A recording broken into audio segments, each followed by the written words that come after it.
Welcome back to Dice to Pixels, episode 27. We have something interesting to talk about tonight that everyone in the world is talking about right now. But before we do, Happy New Year. Welcome to 2023. Thank you for joining us again. And just a little, my own personal thing. Congratulations, Team Canada, on winning the World Junior Championships yesterday. Again, yes, back to back. Yay! That's a game. Yeah. Oh, Canada. Yeah. Thank you. That's all I wanted to say. No, that's cool. Cool. Yeah, Happy New Year. Good call. I actually forgot that we did the live stream on New Year's Eve, not New Year's Day. So I was a little out of sorts there. OGL. So as everyone has no doubt seen, or at least anyone who's watching this has no doubt seen, Wizards is... Oh, excuse me. Sarah's killing it. Wizards is maybe updating the open game license. I say maybe for two reasons. One, it's leaked, so there is no guarantee that it's true. Although enough people are saying it that I'm guessing it is true. The other reason is, I mean, it's leaks. This might be just an internal thing that they were kicking around for the lawyers to look at, and they had no intention of ever releasing it. Yep. And there's actually one thing that makes me think that's true, which is that a couple people have said that the effective date was supposed to be January 14th. Yeah. Mm-hmm. If that was true and they were going to release it, I think it would have been released by now, not leaked. So, but we'll see. It's an interesting topic to discuss, and there's a lot of misconceptions around it. But first of all, do either of you, before I start into my armchair lawyering, do either of you want to chat about it first? I'll plug. I'll just plug. So an article was initially written by Linda Kodega for Gizmodo that basically details a lot of what this OLG agreement is and what potential changes there could come. So we'll put a link in the description just so anybody can reference what we're talking about here. It just sounds to me like they're trying to get more of a grip on independent creators. Yeah, well, there's a couple things that they're doing, and they've said as much in the past and recently as well. Basically, there's two things that they've sort of said is, one, the open game license was never meant to allow people to do like apps and like web things and everything else. It was meant for people to create modules. Let's first start off by saying that open license was originally published in the year 2000. So it is like 23 years old at this point. It was an completely different ball game when that was first came out, and D&D wasn't the place it is now. You didn't have a lot of the technological advantages that we have now with tablet computers and stuff like that. So I agree. The landscape has changed considerably, and they've said that. Yeah. This was intended to give content creators a way to create content, not so much like tools and everything else. That said, the changes that there's a couple changes that are drawing most of the anger from what I've seen. The first one is obviously, how dare they have the audacity to charge royalties, which is possibly the dumbest sentiment I've seen in all of this. The stuff that I've seen looks like maybe about 20 creators worldwide would be impacted by this because you don't pay royalties, according to the leaked document anyways, until like $750,000 in revenue based on D&D stuff. So adjustment number one. Like that's dumb. Anyone who's we're gonna have to pay Wizards to use the OGL stuff, they're just being idiots. There's no two ways about it. That is a complete nothing burger, and they can just shut up. However, there is a bit of a legitimate complaint from what I saw that at $50,000 of revenue, Wizards wants you to start disclosing your income to them. That's a little shady. Yeah. Why is that any of their business? at such a wildly different number. Yes. Like I understand if they were to say like at 250,000 or 500,000, you have to start disclosing it. And then at 750, so that if you're like, hey, we're at 500,000 and we've been at 500,000 for the last 8 years, since they can at least look at that and be like, well, come on, we want to see some books. Yeah. But at 50,000, that seems a little weird. On the other hand, they've done that sort of thing in the magic space for a long time.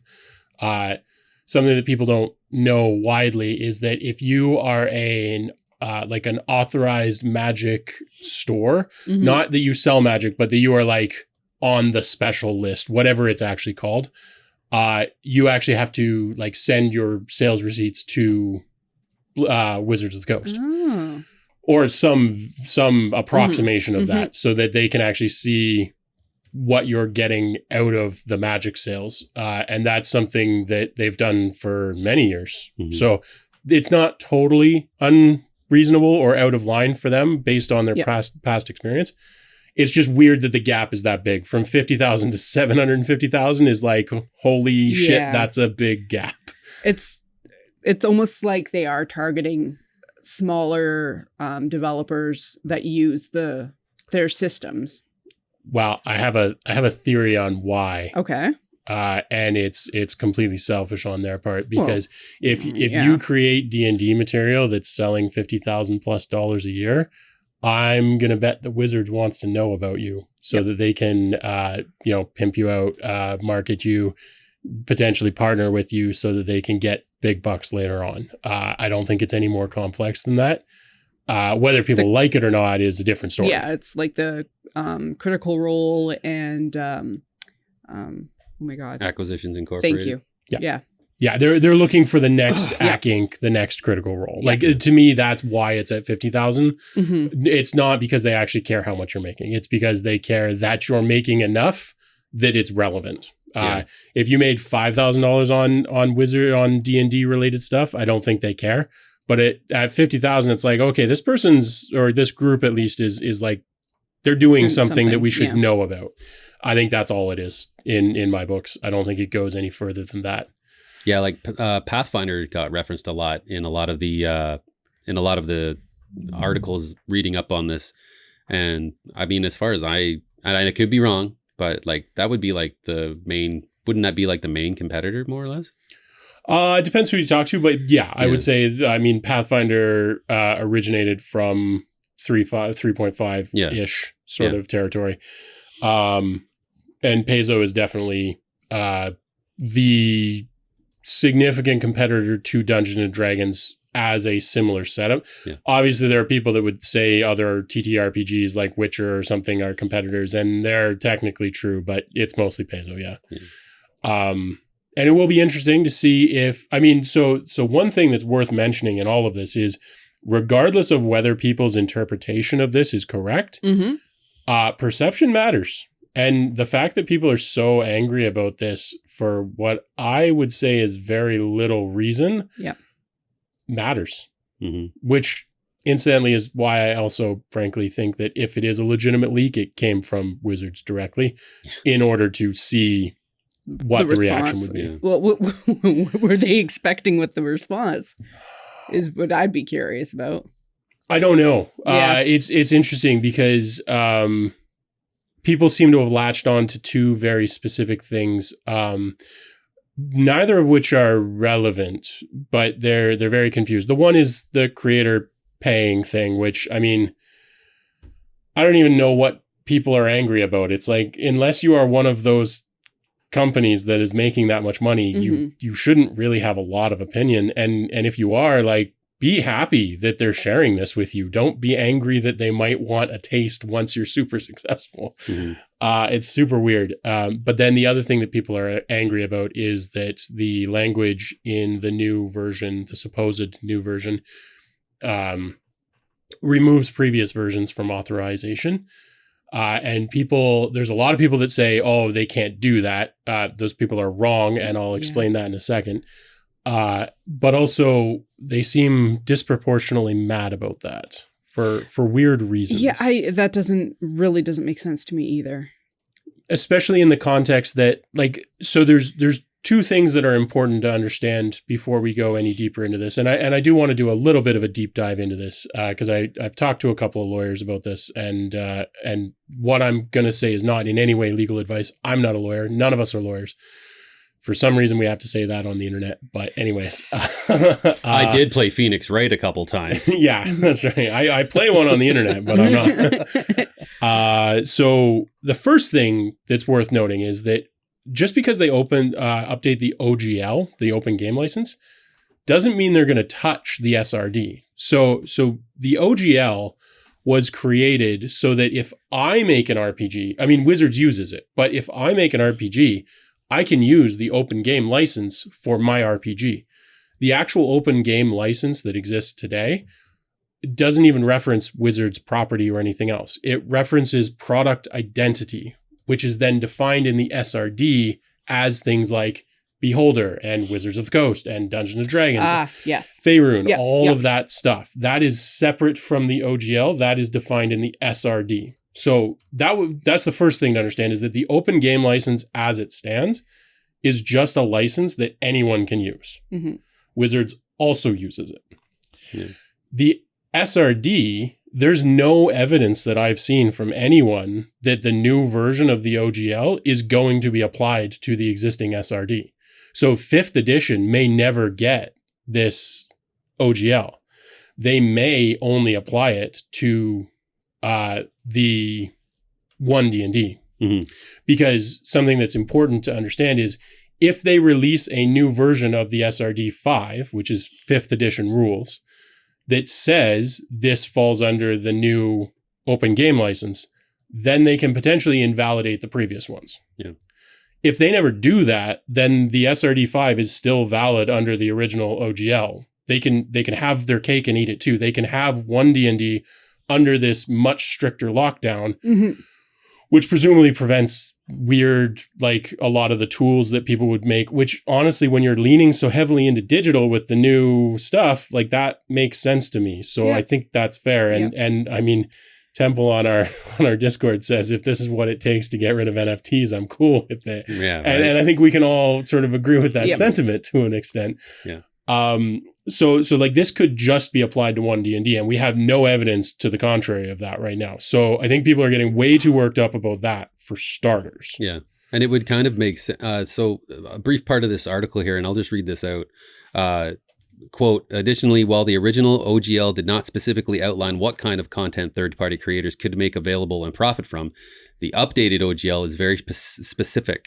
The updated license, quote, only allows for creation of role-playing games and supplements in printed media and static electronic file formats. It does not allow for anything else, including but not limited to things like videos, virtual tabletops, or VTT campaigns, computer games, novels, apps, graphic novels, music, songs, dances, and pantomimes. I don't know how to pronounce that word. Pantomimes. Yeah. You may engage in these activities only to the extent allowed under the Wizards of the Coast fan content policy or separately agreed between you and us. So that's like a quote from the article that I referenced earlier. Yeah, which is right in line with what they've been saying. They're like, we didn't intend for people to be able to essentially make like video games and tools based on our stuff without our permissions, right? Like, obviously the lore was always protected, but like you can literally make Baldur's Gate 5, which is literally 5th edition through and through. Mm-hmm. And under the current OGL, that's perfectly legitimate. I can imagine why Wizards might want a taste of that. Mm-hmm. That's not unreasonable. Yeah. Well, especially with 1 D&D incorporating a lot of basically everything that they've just outlined in that. Exactly. You know, like they are moving to a digital first, or at least a digital first class system with 1 D&D. Mm-hmm. Of course they want to lock that down more. Yeah. What remains to be seen is whether they have any intention of applying whatever new OGL comes out for real, whether they have any intention of applying that back to 5e or not. And again, there's no indication that I've seen from anyone that has been said. All that I've seen is moving forward, they want to be more strict about this. Mm-hmm. They may not give a damn if you still make 5th edition stuff that falls outside of the OGL, because to them, that's old news. So like that's a very important thing that people need to understand, is that they can move forward with one D&D with a new OGL and keep the old one for the SRD5. It's only if they publish a new SRD that they can invalidate the old licensing. Mm-hmm. And that's something that people have also been arguing about, saying like, no, they can't invalidate it. Like they can't invalidate it, but the wording is something along the lines of not authorized anymore. Yeah. And people are like, well, you already published it, so you can't go back on your word, which is ridiculous. I mean, have you ever updated iTunes? Right? Like, of course you can. Don't be stupid. 3 times a week. So what people don't understand, and it's understandable that they don't get this because legalese is hard. There's a couple things in the OGL that has people tripping up. One of them is the perpetual license, which, by the way, is a perpetual license. What all perpetual means is that it doesn't have an end date. It doesn't mean it can't be revoked or anything else. Mm-hmm. It means it doesn't have an end date, a fixed end date. The other thing that people don't understand is that just because they published the OGL 1.0A is the current version, doesn't, and the SRD5 that references it, doesn't mean that they can't update those documents, because the act of the licensing occurs when you publish. Today, if I publish a new D&D module, Wizards has said, we're cool with you doing this under these. So as long as I follow the things in the OGL, they have blanket agreed to that license. Mm-hmm. All they would be doing with the new one is saying, hey, we're no longer blanket agreeing to this. This is our new set of terms. If you follow these, we agree. Otherwise, we don't. That's perfectly fine. They can change their mind. They can update that license. What they can't do is retract old ones. So, well, I mean, with the exception of possibly revoking them. But like if you published a book 3 years ago or even today, then you're locked in on that. That is your license. They would have to actively revoke it to change it. But that doesn't mean they have to always agree to new ones forever. Yeah. Like they're not locked in for the next millennia to this fucking OGL 1.0A. No. Yeah. And people seem very confused about that. So those are the two important distinctions. It's like when they release this moving forward, they absolutely can if they want. There's no evidence that they're going to do it for 5e yet. They're definitely going to do something for 1D&D. They've said they're going to change it for 1D&D. And I would say everybody should pretty much relax and wait until they actually release the damn thing. I mean, it's obviously still a living document. Like they can easily make changes. Yeah. I mean, what you were saying initially about you feeling that they leaked it with a lot of this backlash, whether it be, yay or nay, in any event. But if they look at a lot of this and they're just like, shit, maybe we're going to do this, and this instead, like just kind of backtrack on a few things here and there. Oh, absolutely. Yeah. I would, again, like my expectation of this is that one of two things happened. Either they leaked it intentionally, get feedback, or somebody at the company saw this version of it and was like, oh shit, this will piss people off. I'm going to leak it. Which, I mean, happens more than you'd hope. This is bullshit. Right? I'm going to take my ball and go home. God damn it. So if that's the case, like I said, like this could easily have just been like, hey, lawyer number 42, take a look at this draft and let me know what you think. And their answer may have been like, God, no, let's strike these 5 paragraphs, right? Yeah. Plus, we don't know. Plus, didn't it say someplace that the document was from like sometime in December? Yeah. Yeah. Yeah, before Christmas. Yeah. So like even in the last week before it was leaked, they could have made significant changes to it. Absolutely. Like until it is live and they have released it, I'm not going to read too much into it. No. Yeah. And to be fair, this article was published on Wednesday afternoon. So yeah, they're probably just reporting it. Yeah, well, and the specific article that you're referencing, they actually did a fairly balanced look at it. Yeah, yeah. It's a great article. Like I said, if you're curious, definitely check it out on Gizmodo. The rest of the internet has not been very reasonable about it. No. They just hit the panic button and kept smacking it. Yeah. And helped along by YouTubers who have been doing clickbaity titles and all. Like I've seen so many things that's like, OGL not free anymore, and it's like, fuck off. Like, it for 99.999% of people that use it, yes, it is. Nothing's changed. Piss off. Yeah. The other thing that people seem to be really worked up about is the fact that it's so much longer than the current one. But I'm like, yeah, welcome to contracts in 2023 instead of 2000, right? Like, they're longer. I can't remember what that breakdown was, but it was like, what, 90 to 900? No, it was 900 to 9,000. 9,000, yeah. Yeah, something like that, yeah. But like, again, it was an entirely different world in the year 2000 in the world of D&D. Yeah. Things have changed significantly. I bet half of it is literally just itemizing and re-itemizing and re-itemizing the things that you're not allowed to do. NFTs, TikTok dances that are wizard sponsored or whatever. Like they're going to have a ton of language about that kind of stuff just to...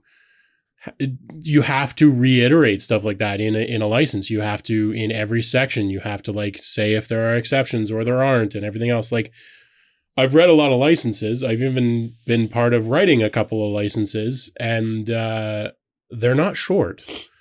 All this really means is the original one was probably way too damn short. Anyways, I think it's super overblown, but the Gizmodo, it was Gizmodo, right? Gizmondo, yeah. Gizmondo. Gizmodo, sorry. Okay, I was going to say. That was a good article. I think it's fairly balanced. The rest of the internet that I've seen, most of it's nonsense. Yeah. Kickstarter, too, was another thing referenced in this, and it looks like the new OLG is going to favor developers using Kickstarter over their own independent thing. A quote from it here says, if your licensed work is crowdfunded or sold via any platform other than Kickstarter, you will pay a 25% royalty on qualifying revenue. This is for expert tier, the 750,000, I think. And if your licensed work is crowdfunded on Kickstarter, our preferred crowdfunding platform, you will only pay a 20% royalty on qualifying revenue. Apparently they even there's a quote here from John Ritter, director of games at Kickstarter. He said on Twitter that, quote, Kickstarter was contacted after Wizards decided to make OGL changes, so we felt the best move was to advocate for creators, which we did, managed to get lower percentage plus more being discussed. No hidden benefits, no financial kickbacks for Kickstarter. This is their license, not ours, obviously. Yeah. So I mean, look, there's a few things that are happening here. One, obviously, Wizards of the Coast is abandoning the original goal of the OGL, because the original goal of the OGL, to be perfectly clear, was that they were writing a license that other gaming companies could use. It was basically them creating the GNU public license for gaming. That was the original goal. So of course it's not going to include a lot of stuff because it's meant to be broad. I'm pretty clearly the new one is not that. The new one is specific to Wizards of the Coast. Mm-hmm. It will probably, all of the stuff that was called out in the SRD, like all of the intellectual property and all of that stuff, that's probably been migrated into the actual OGL. Mm-hmm. Because I'm pretty sure nobody is going to, I'm pretty sure they're not intending to make this usable by other people if they're restricting what crowdfunding platforms you can use and whether you can post TikTok stuff. And clearly they've gone from here's a gaming license anyone can use to mm-hmm. Here is our gaming license. Yeah. And of course it's going to get longer when they do that. Yep. So, and more restrictive because it was already more restricted. The SRD already outlines more restrictions mm-hmm. than the OGL did. So yeah. Anyways. I mean, it's perfectly reasonable. It seems to line up with, I guess, probably what the video game industry and every other industry has at this point now, too. Yeah, I mean, if anyone reads the terms of service for any of the software that they use, I'm willing to be part of the Sentai pad. I think they would be horrified by what's in there. So I don't think this is anything crazy. And honestly, the fact that they set the bar for royalties at $750,000, they are giving you room to grow before they dip their toes in at all. I imagine there was probably some lawyers that aren't part of the scene at all being like, oh, we should put it at this much lower point. And Wizards is like, no, we want this to still remain a community. Yeah. Big welcoming, like everyone dip your toe in and experience things the way you want to type community. So yeah. And meanwhile, also when the next AC Inc. happens, let's maybe get a taste of it instead of having to specifically partner with them in order to get something. I was going to say, do you think that maybe something like this, tightening their grip per se on all of this new OGL is kind of like Wizards' way of probably scouting or looking at potential creators to bring into the fold to like develop official stuff? Oh, absolutely. That's literally why I think they set the lower bar at 50,000 is so that people were contractually obligated to tell Wizards that they were succeeding. Like, I mean, what better way to find people than to force them to let you know that they're making money on your product? Yeah. It's an excellent recruitment method, I guess. Right? I mean, you can call it shady and everything else, and it's a little annoying for those people, but like, god damn, that's a good recruitment tool. Yeah. So, I think that's exactly what that portion of it is doing. I'm 100% confident. So basically what we're saying is we are not panicking or in complete disgust about it. No, if they update the SRD 5 to restrict it, that I would consider a bit of a shady, like not even shady. I would consider that a shitty thing to do. Yep. I'll be a little surprised if they do. I won't be shocked because maintaining one license is easier than two. But I will be at least a little surprised if the 5th edition does not continue under the existing OGL and only one D&D moves on to the new one. So, also, and if that's what they do, then more power to them. Like, great, good job, guys. Do your thing. I also hope this doesn't affect a lot of those like Foundry and VTT. I hope it doesn't affect them in any adverse way, like any ill way. It will. For 1D&D. Again, if they don't backport this to 5e, then those will continue as they are. They just won't exist for 1D&D. But then again, given what they're doing with the digital version of it, of course Wizards doesn't want those to exist. Yeah. And even in like with the video game stuff, because with the exception of maybe the early access Baldur's Gate 3, that's going to take forever to probably finish. The only other, I think, official D&D game that was released within the past couple of years was that Dark Alliance game that had Dritz and all of the characters from, and it performed poorly.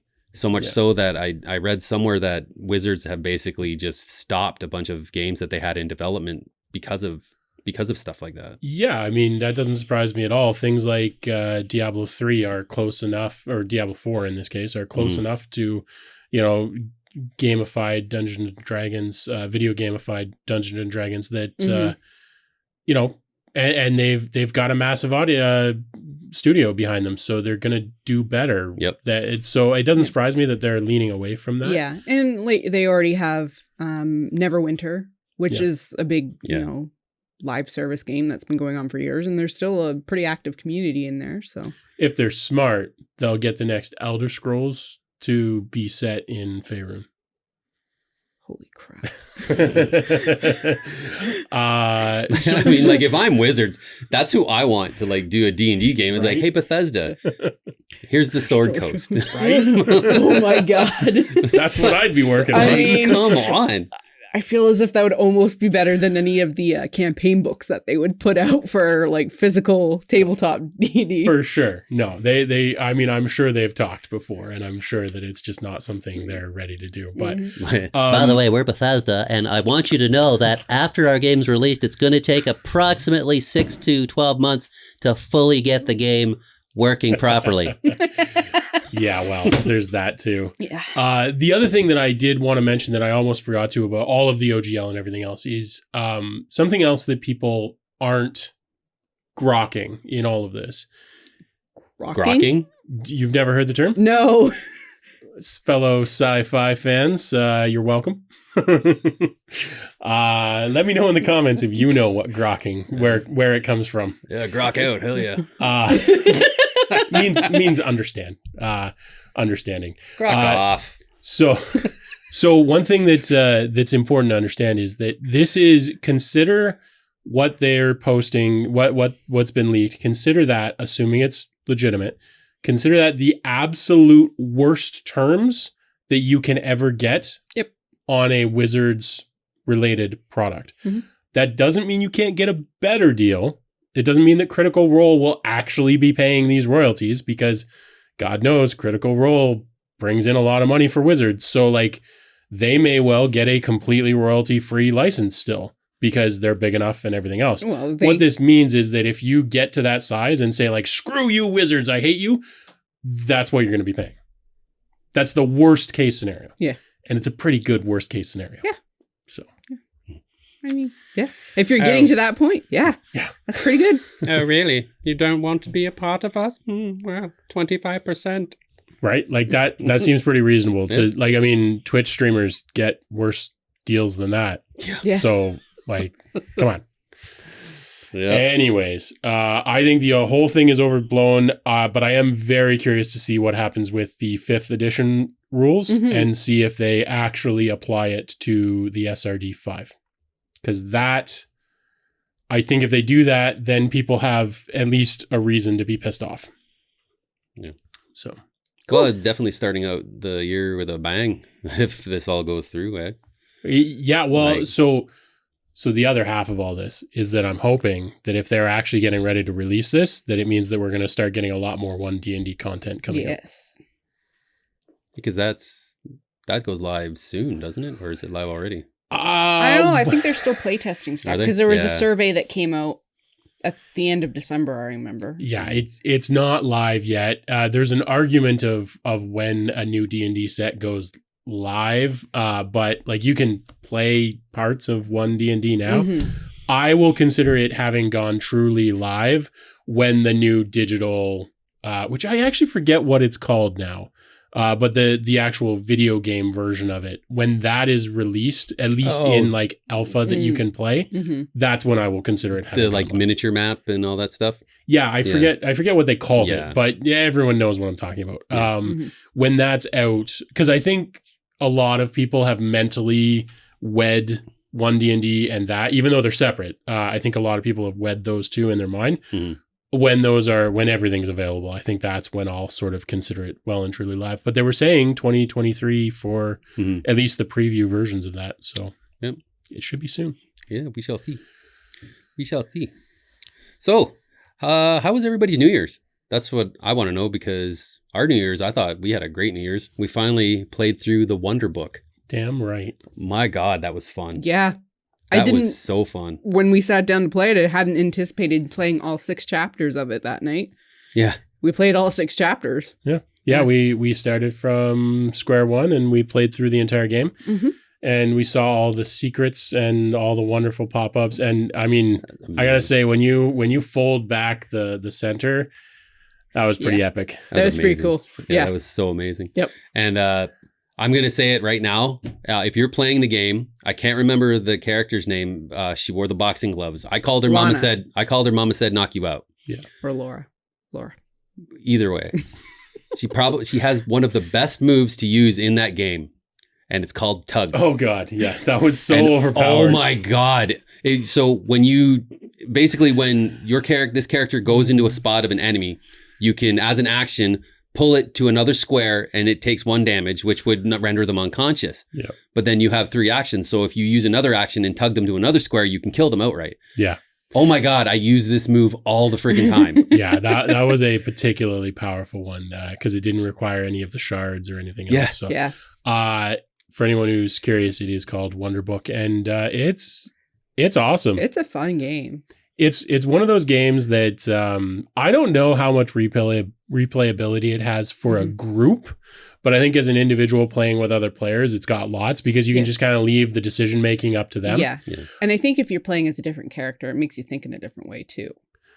Yes. Yeah, 'Cause the mechanics I think have 'cause- replayability. Yeah, because like playing Chad's character was a heck of a lot different than playing your character and playing Yes. mine and Danielle's. So Yes. And there are, I mean, I think the game was plagued a little bit by false choices. Everything kind of led to the exact same outcome. That was frustrating.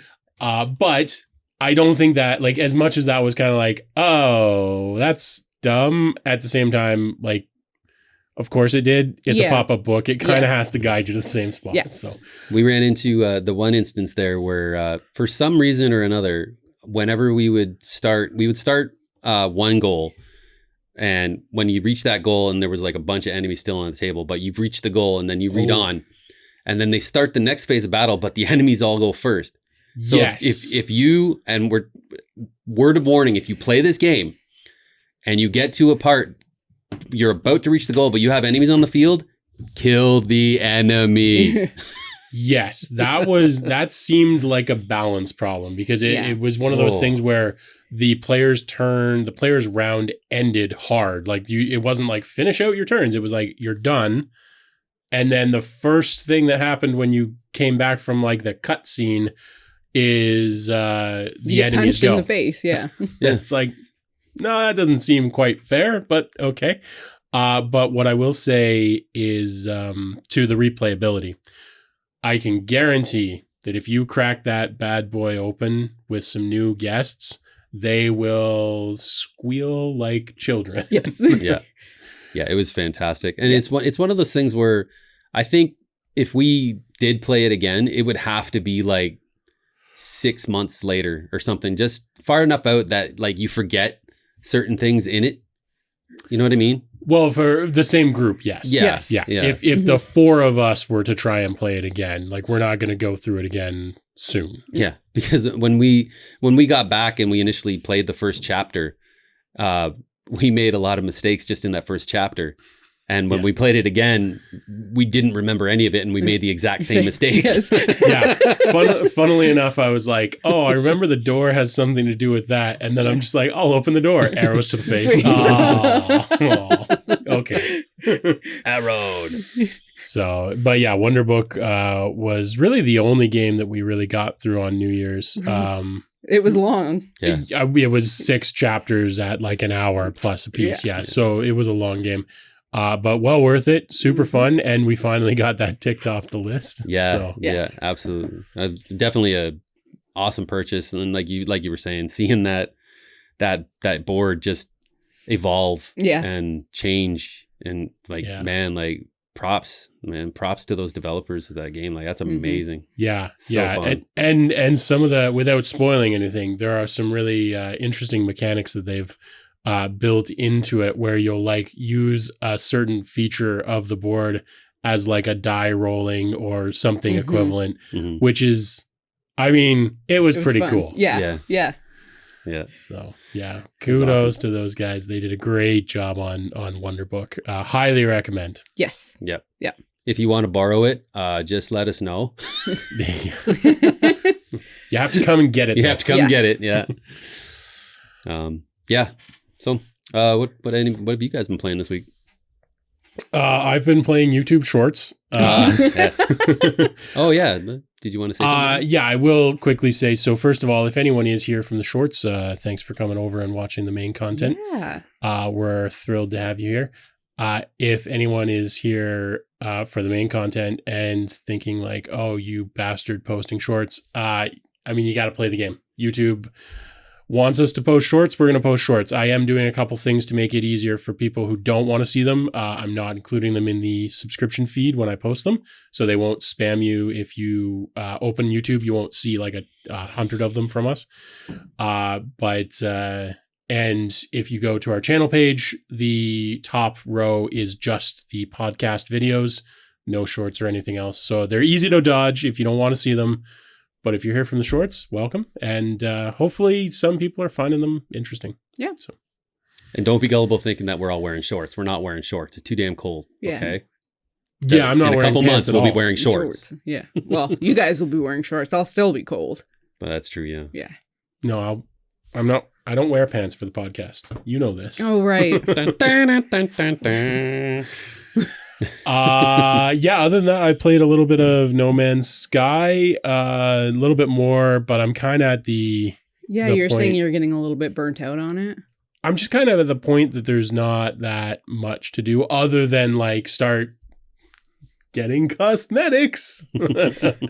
So we know how I feel about that.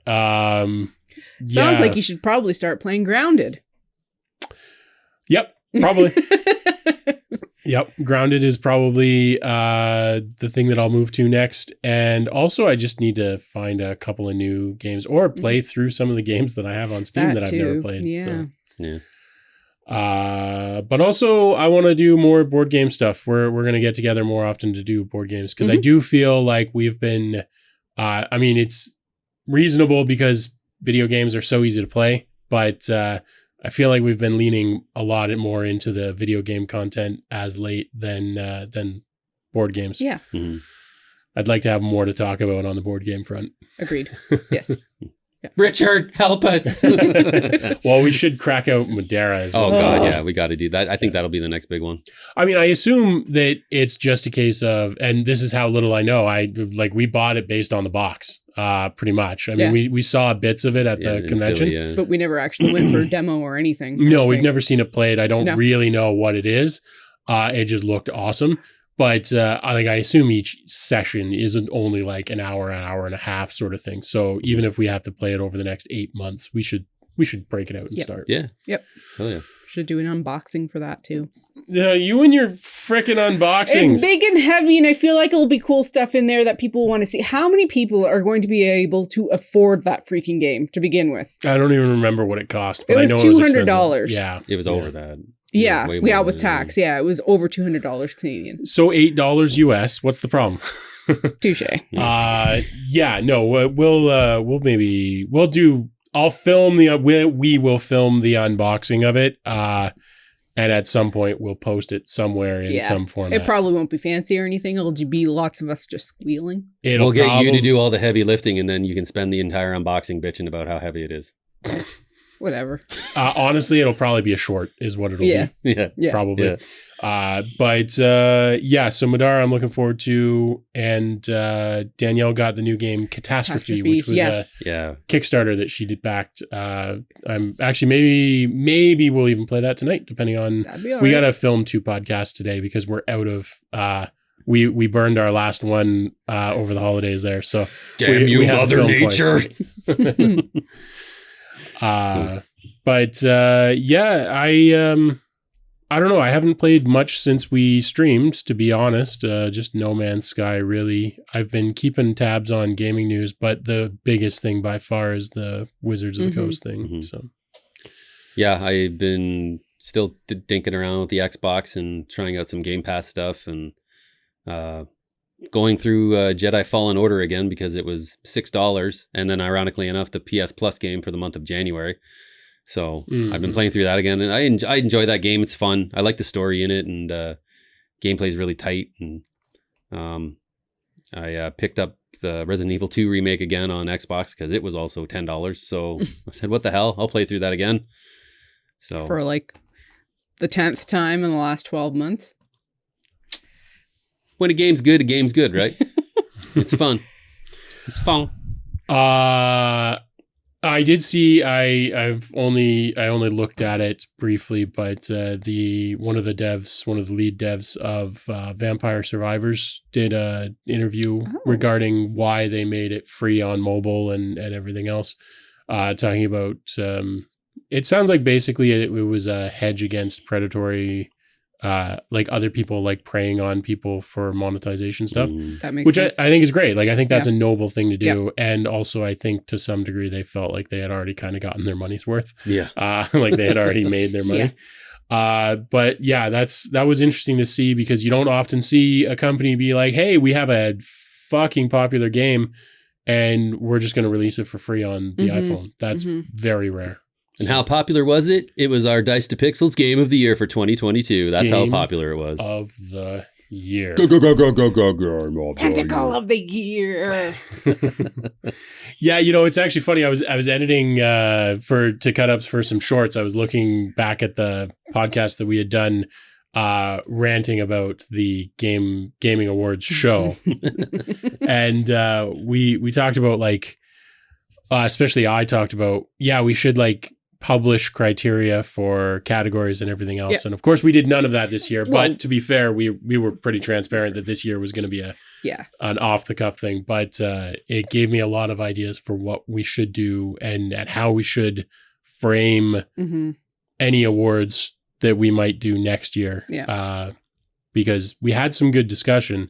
And then we didn't follow through with any of it. But again, we didn't intend to. Yeah, that was the beginning of December, and I think we only had 2 weeks between then and there. We didn't really have time. There was no intention of following through for it this year. But for next year, I think we will put together a proper, we'll put together rubrics and stuff like that. And we will actually let people see why we think certain games are better than others.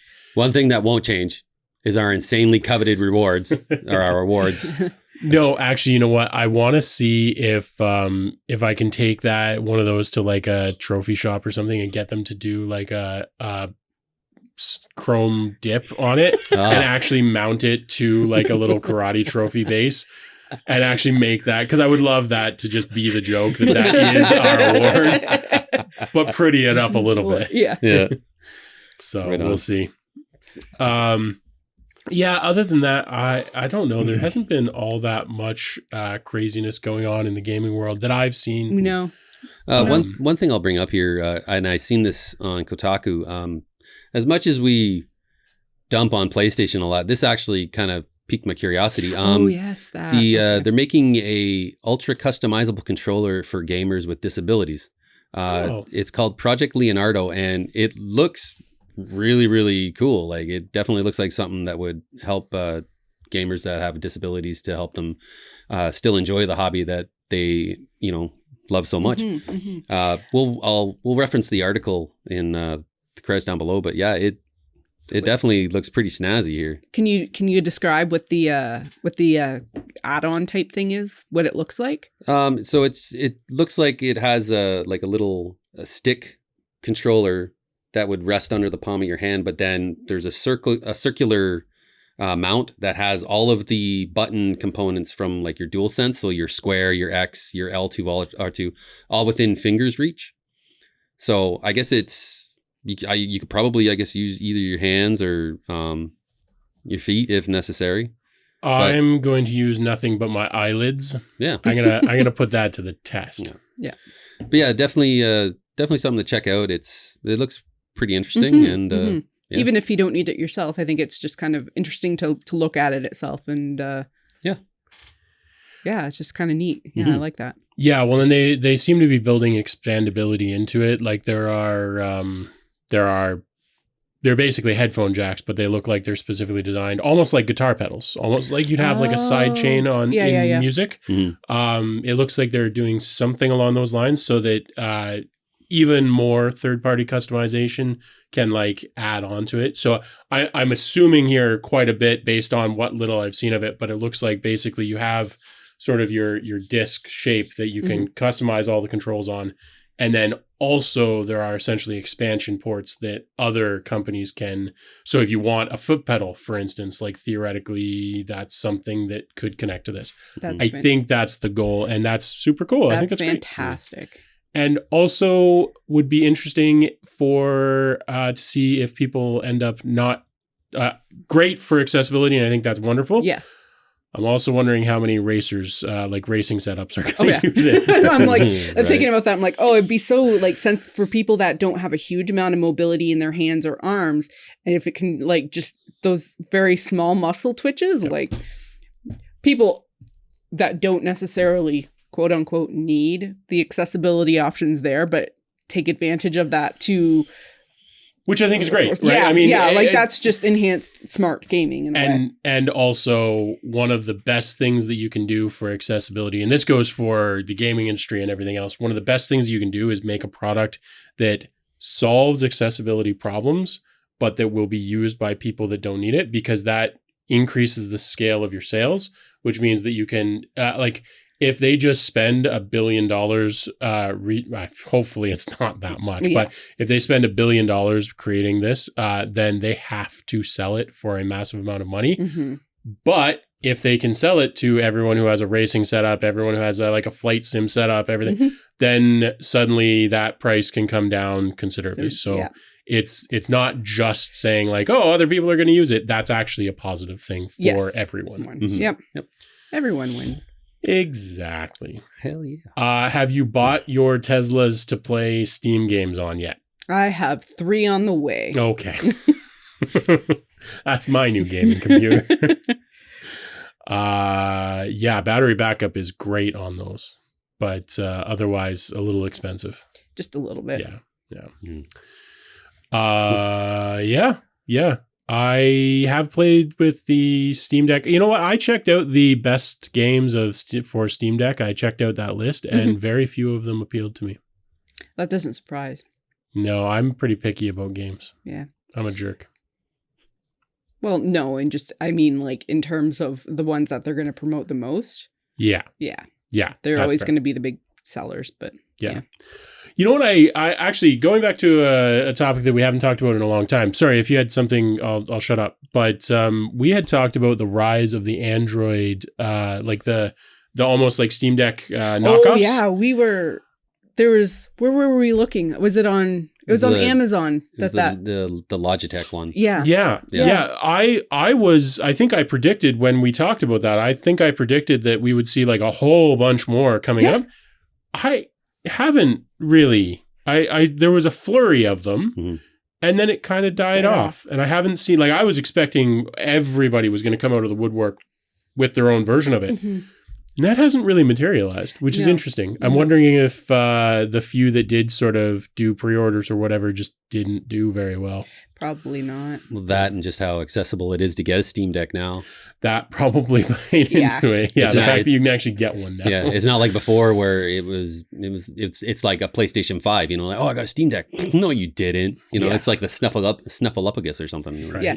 Plus with like the actual adapters for your phones themselves, like Backbone and all that, anything like that, like you could get one of those Logitech things or anything else that's similar to that.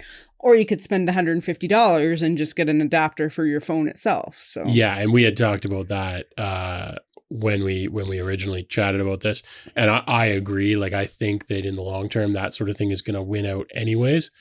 I've just been a little surprised that, like, I legitimately thought we'd see 20 of them by now. Yeah. And there's really just the handful that sort of came out all around each other and then kind of died off. Don't get me wrong, I'm sure AliExpress is full of them, but like I haven't seen any, I haven't seen too many of the players that I expected to come out with. We're doing it too. Yeah. I haven't seen that. So that was surprising to me. I feel like you just don't hear about them in general at all, really. Yeah. Too much. Yeah, that's fair. Yeah. Well, with the huge library of games that Steam and Valve have, the Steam Deck, I'm going to predict it, like that thing's going to be taking over the handheld market. I think Nintendo's days are numbered. Well, we were talking about that the other week as well, where I don't think Nintendo cares. No. I think they're fine with that as long as they can sell their Nintendo gaming service on the Steam Deck. Yeah, Nintendo. We'll be talking about you next time. Yep. Later tonight, you mean? Yeah. Yeah. Oh, okay. Yeah. Yeah. Sarah's going to rant about that for a change. Oh, okay. Yes. Cool. Thank God. I think we can probably wrap it up there. Then we're gonna eat some food, and then of course for you it'll be a week, but we're gonna be back filming again in like an hour and a half, 2 hours. So we'll see you soon. Yeah, first one of the year. Sarah, take us out. Like and subscribe. You always pop it on me, and then I'm like, I'm surprised it's not I embedded forgot in all your the head. words. Like and subscribe, Like and subscribe, and we love you. yeah, we love you. Oh, and tell 3 friends Or 4. or 7. Check us out on Discord. Yeah. That too. Yeah, check us out there. You're the best. We love you.